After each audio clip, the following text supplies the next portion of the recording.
So Brexit is going to have a massive impact on everyone living in the UK. However, what if you were an English citizen living abroad in, say, Spain or possibly anywhere else in Europe? Hopefully, you've got your own, shall we say, new nationalities, and you're hopefully sorted. However, that's not the case for everyone, because there were lots of people that used to travel back and forth continuously. And remember, under the new rules, you essentially get 90 days anywhere in the EU. It doesn't matter if you cross from France into Spain, it's still that same time frame.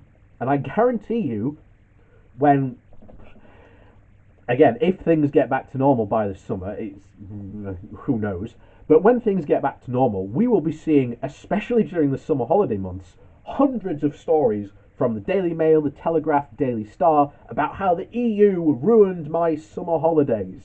I can almost guarantee you the stories practically write themselves. So, the big question is, as we will get to today, what does this actually mean for British people living abroad? So, especially in Europe. So, before we get into that, please remember to hit that like and share button. And of course, down below there are links to my Patreon page and one donation link. And thank you very much to those people who do support me that way.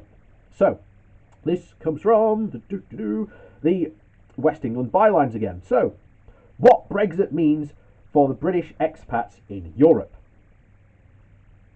If you are a Daily Mail reader, or even if you are not, you may have well seen their latest outrage headline that criticises the EU.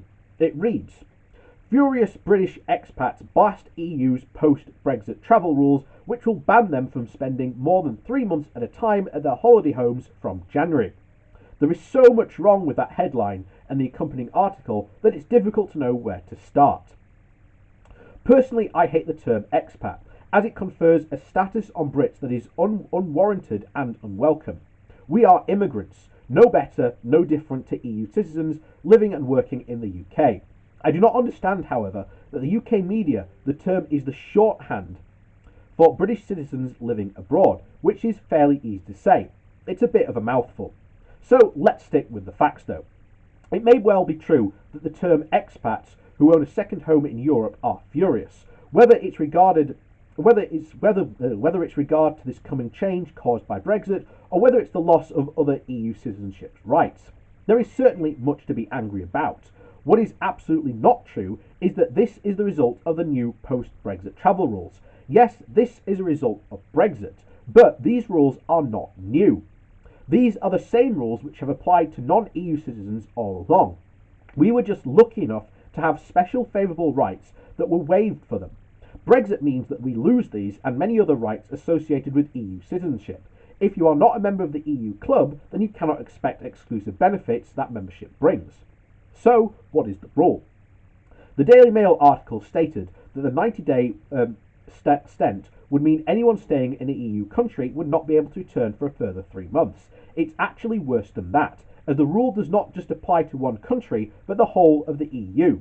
So once an allowance of 90 days in a 180-day period has been used up, not only can you not return to your holiday home in Spain or France, you cannot travel anywhere in the EU. Say goodbye to that romantic trip in Paris or that historical tour of Rome. While you can enter the Schengen area more than once in the 90-day limit, the official guidance from the EU outline, and the rules thus say, that you must carefully calculate your days, or the stay of your overall period of stay must not exceed a total of 90 days or stay within any of the 180-day period. These swallows that like to spend their winters in the sun will find themselves returning to cold British weather rather sooner than they'd like. So what does this actually mean? So the ramifications for overstaying your welcome in Europe could be very serious. Post-Brexit British passports will be scanned on our arrival and departure in Europe. Anyone caught illegally presenting or staying longer than permitted risks an overstay flag on their passport. This could not only lead to a fine, but difficulties applying for any visa in the future, or even a re-entry ban. The implication from Brexit-loving media, though, is that the ongoing negotiations has been that the EU are punishing the UK for leaving the Union. Whatever details of the loss of rights or benefits have been brought to the public attention, blame has been levelled at the vindictive EU. Rules have supposedly been brought into specially to penalise the Brits, when in fact those rules have always existed for third country nationals. Apart from the expectation that nothing would change, the lie that was sold to the British people during the Leave campaign, many assumed that the UK could just negotiate the bits of the EU membership that they valued and ditch the bits that they didn't. The fact that there were always rules that the EU must comply were never seemed to equate.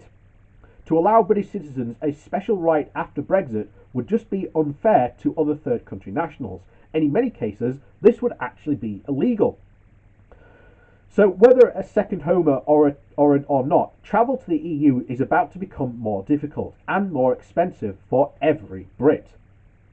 The EU is about to launch the European Travel Information and Authorisation System, a new travel system aimed at controlling who enters EU territory. Citizens of more than 60 countries, including the UK, will need to apply or obtain further authorisation before entering or turning up at EU borders. The date of the system is still to be determined when it comes into force. So another casualty of Brexit is the loss of the European Health Insurance Card, or the EHIC, for British travellers to Europe. This result will mean the need to purchase medical insurance, a considerable cost for a family travelling together, or for anyone with pre-existing medical conditions, assuming they would even qualify. And while you're adding up the additional costs, don't forget the loss of free data roaming on your mobile phone. No doubt the Mail blames the EU for that too. So, whose fault is it? There's no doubt that a lot of the anger at the realisation of what's about to be lost when the Brexit transition period ends. For now, and for some, this late awareness was the true meaning of Brexit, or with or without a deal, and there's clearly been a bit of a shock. And for those of us who have been pointing out this all along for at least the past 4 years, it's incredibly frustrating. We've been accused of Project Fear and told repeatedly that Brexiteers knew exactly what they were voting for. I'm not even sure that was ever true, but they are certainly starting to get the idea now.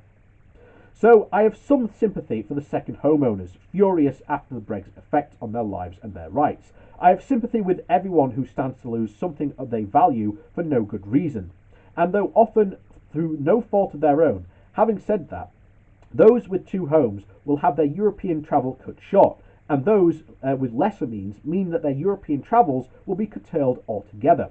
But regardless of your means, Brexit will make us all poorer, and that's not the EU's fault. It's the fault of the charlatans who sold the British public a lie about how to get furious about getting furious about that instead.